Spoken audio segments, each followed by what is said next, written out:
Hi everyone, आप सभी का हार्दिक स्वागत है एक बार फिर से एक नए वीडियो में। बच्चों, अगर तुम क्लास नाइन्थ में हो और 2025-26 में अर्धवार्षिक परीक्षा देने वाले हो तो तुम्हारे लिए हम लेके आए हैं विषय विज्ञान का प्रश्न पत्र। तुम्हारे परीक्षा में सेम टू सेम इसी तरह के प्रश्न देखने मिलेंगे। तो वीडियो काफ़ी इम्पोर्टेंट होने वाला है, तो वीडियो को शुरू से अंत तक देखना। और चैनल पे नए हो तो चैनल को सब्सक्राइब करना और बेल आइकन को दबाना मत भूलना, ताकि तुम्हें इस तरह के वीडियो का नोटिफिकेशन सबसे पहले मिले। तो चलिए बच्चों, शुरू करते हैं प्रश्न से। तो यहाँ पे तुम्हें बच्चों पहला क्वेश्चन दिया गया है भाग ए, जो कि है तुम्हारा बहुविकल्पीय प्रश्न, यानी कि एमसीक्यू टाइप के प्रश्न, जिसमें तुम्हें 4 ऑप्शन दिए रहेंगे और सही ऑप्शन को तुम्हें लिखना होगा। और यहाँ पे पहला क्वेश्चन तुम्हें पूछा गया बच्चों, पानी किस अवस्था में सबसे अधिक घनत्व वाला होता है? ऑप्शन है 0 डिग्री सेल्सियस पर बर्फ के रूप में घनत्व ज़्यादा होता है, या फिर 100 डिग्री पर वाष्प के रूप में घनत्व ज़्यादा होता है, या फिर ऑप्शन सी 4 डिग्री सेल्सियस पर द्रव के रूप में घनत्व ज़्यादा होता है, या फिर -10 डिग्री सेल्सियस पर ठोस रूप में घनत्व ज़्यादा होता है। तो किस में ज़्यादा होता है बच्चों? तो 4 डिग्री सेल्सियस पर द्रव के रूप में घनत्व ज़्यादा होता है। तो क्वेश्चन नंबर 4 का ऑप्शन नंबर सी राइट उत्तर हो जाएगा। अब आते हैं बच्चों क्वेश्चन नंबर सेकंड पे। तो बच्चों क्वेश्चन नंबर सेकंड में तुम्हें पूछा गया है, क्लोराइड के कणों का आकार सामान्यतः कितना होता है? ऑप्शन ए 1 नैनोमीटर से कम, ऑप्शन बी 1 से 100 नैनोमीटर के बीच, या फिर ऑप्शन सी माइक्रोमीटर से अधिक, या फिर ऑप्शन डी 1 सेंटीमीटर। तो इसका राइट उत्तर हो जाएगा बच्चों कोलोइड का सामान्य आकार, जो कि होता है 1 से 100 नैनोमीटर के बीच। तो क्वेश्चन नंबर सेकंड का ऑप्शन नंबर बी राइट उत्तर हो जाएगा। अब आते हैं बच्चों क्वेश्चन नंबर 3 पे। तो बच्चों क्वेश्चन नंबर 3 में तुम्हें पूछा गया है, अणु का शाब्दिक अर्थ है। तो अणु का शाब्दिक अर्थ क्या होता है? तो अणु का शाब्दिक अर्थ होता है जिसका और विभाजन ना हो सके। तो ऑप्शन नंबर ए इसका राइट आंसर हो जाएगा। जहाँ पे तुम देख सकते हो, जिसका और विभाजन ना हो सके उसे हम लोग क्या कहते हैं? अणु कहते हैं। तो अणु का शाब्दिक अर्थ ऑप्शन नंबर ए इसका राइट उत्तर हो जाएगा, जिसका और विभाजन ना हो सके। अब आते हैं बच्चों क्वेश्चन नंबर 4 पे। तो बच्चों क्वेश्चन नंबर 4 में तुम्हें पूछा गया है, यदि कोई वस्तु समान समय में समान दूरी तय करती है तो उसकी गति क्या कहलाती है? तो कोई वस्तु अगर समान समय पे समान दूरी तय करती है, उसे हम लोग क्या कहते हैं? उसे हम लोग समान गति कहते हैं। समान गति। तो समान गति इसका राइट उत्तर हो जाएगा। तो ऑप्शन देख लो, यहाँ पे पहला दिया हुआ है असमान गति, ऑप्शन बी पे दिया हुआ है समान गति। तो ऑप्शन बी इसका राइट उत्तर हो जाएगा समान गति।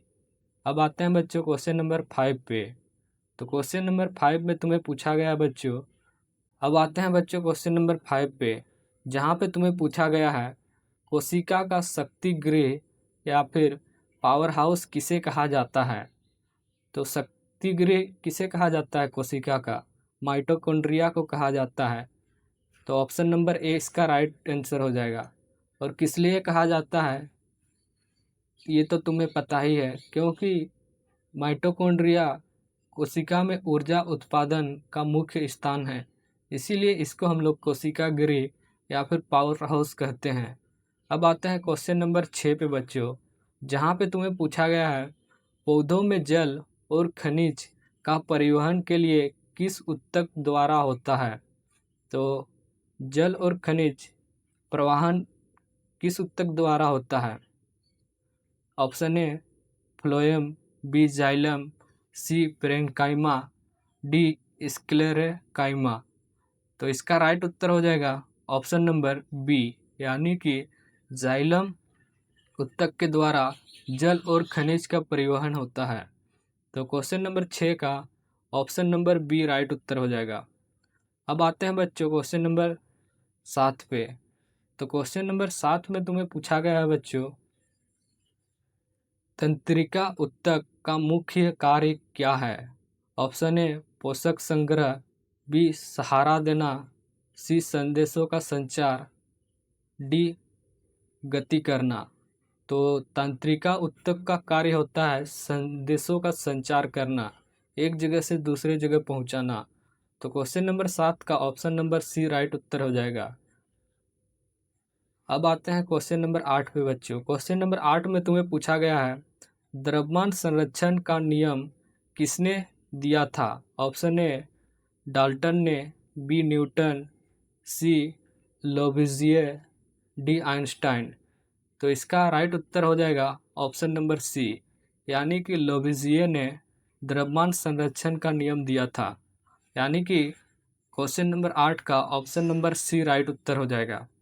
अब आते हैं बच्चों क्वेश्चन नंबर 9 पे, जहाँ पे तुम्हें पूछा गया है यदि किसी कण का प्रारंभिक वेग 0 है, यानी कि u बराबर 0 दिया गया है, वह 2 मीटर पर सेकंड त्वरण से 5 सेकंड तक चले तो अंतिम वेग क्या होगा? तो यहाँ पे तुम्हें त्वरण दिया हुआ है कितना, 2 मीटर पर सेकंड स्क्वायर, और तुम्हें टाइम दिया हुआ है कितना, टाइम दिया हुआ है 5 सेकंड। तो अंतिम वेग पूछा गया है तुम्हें, तो अंतिम वेग का फॉर्मूला क्या होता है, v बराबर u प्लस ए टी। तो यहाँ पे u का मान दिया हुआ है कितना, 0 दिया हुआ है, प्लस a का मान कितना दिया हुआ है, 2 दिया हुआ है, तो 2 गुना t का मान 5। अब इसका मान निकल लोगे तो यहाँ से 0 प्लस 10, यानी कि 10 मीटर पर सेकंड इसका राइट उत्तर हो जाएगा। तो ऑप्शन ए पे दिया हुआ है 2 मीटर पर सेकंड, बी पे दिया हुआ है 5 मीटर पर सेकंड, सी पे दिया हुआ है 10 मीटर पर सेकंड।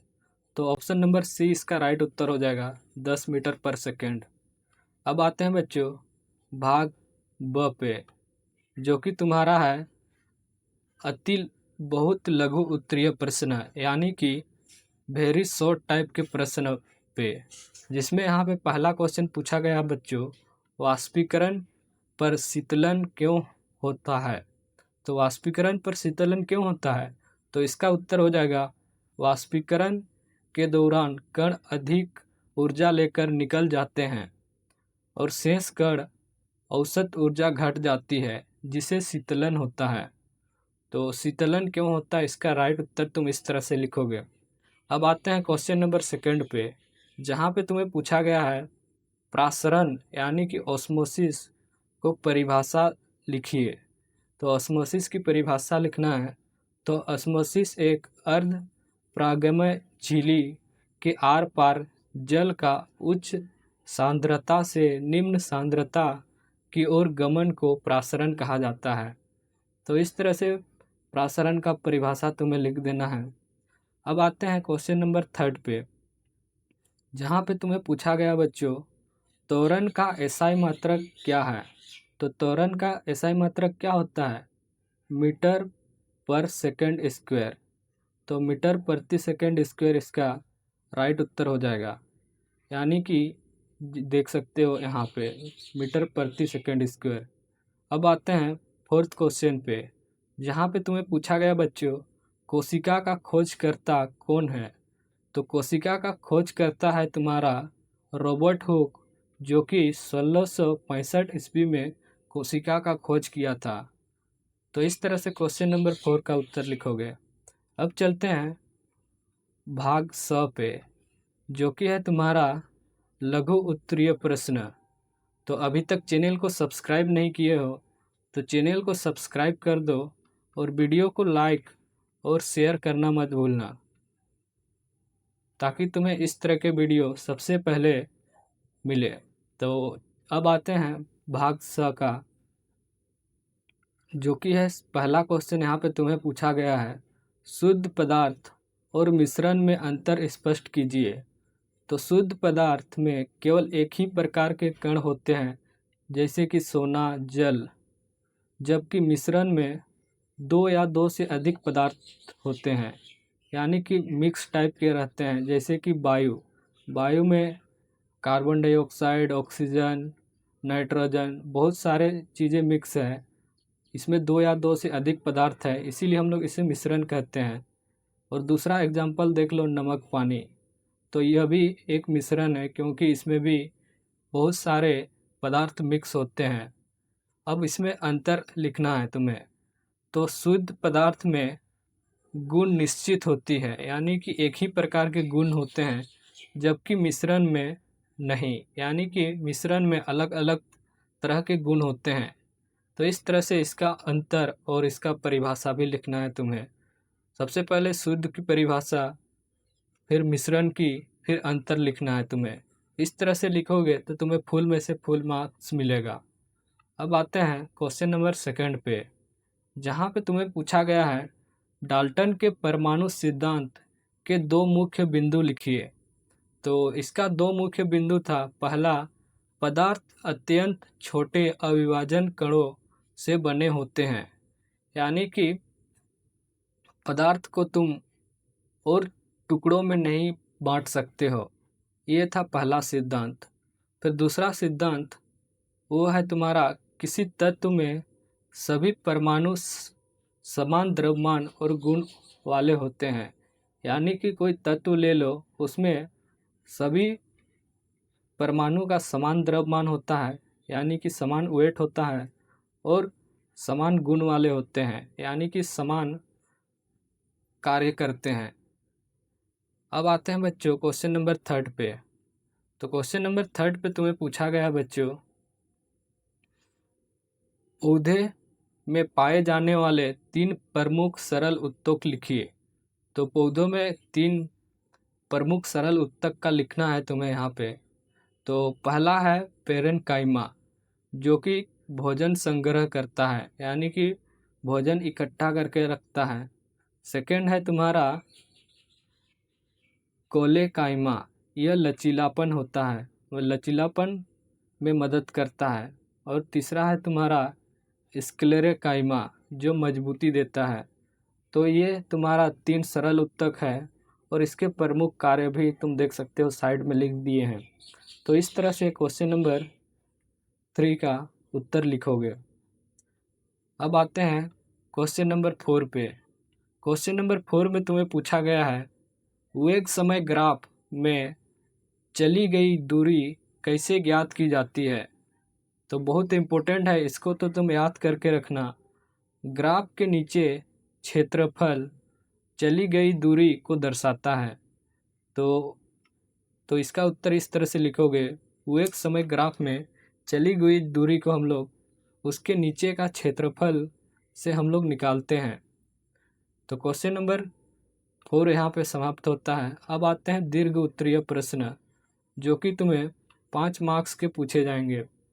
जिसमें पहला क्वेश्चन यहाँ पे पूछा गया है, पदार्थ की अवस्थाओं को समझाइए और अवस्था परिवर्तन के 2 उदाहरण लिखिए। तो चलिए इसका उत्तर देखते हैं। पहला है, पदार्थ 3 अवस्था में पाया जाता है। पहला, ठोस, द्रव और गैस। अवस्था में परिवर्तन, पिघलना हम लोग किसे कहते हैं, ठोस से द्रव में बदलना, उसे हम लोग पिघलना कहते हैं, जैसे कि बर्फ से पानी में बदलना। सेकंड है वाष्पीकरण, यानी कि द्रव से गैस में परिवर्तन को हम लोग क्या कहते हैं, वाष्पीकरण कहते हैं, जैसे कि पानी से भाप बनना। तो ये इसका राइट उत्तर हो जाएगा क्वेश्चन नंबर 1 का। अब आते हैं क्वेश्चन नंबर 2 पे, जहाँ पे तुम्हें पूछा गया है, कोशिका संरचना का विस्तृत वर्णन कीजिए। तो इसका विस्तृत वर्णन करना है, तो चलो इसका उत्तर देखते हैं। पहला है कोशिका झिल्ली, जो कि पदार्थों का आगमन नियंत्रित करती है। सेकंड है तुम्हारा केंद्रक, यानी कि न्यूक्लियस, आनुवांशिक सूचना यानी कि डीएनए रखता है। और फोर्थ पॉइंट है माइटोकॉन्ड्रिया, जो कि है ऊर्जा का उत्पादन करता है। और लास्ट में है राइबोसोम, जो प्रोटीन संश्लेषण का केंद्रक है। तो ये हुई तुम्हारा कोशिका संरचना का विस्तृत वर्णन। अगर वीडियो पसंद आया तो चैनल को सब्सक्राइब कर दो, वीडियो को लाइक कर दो और दोस्तों के साथ शेयर कर दो। मिलते हैं किसी एक और नए वीडियो के साथ।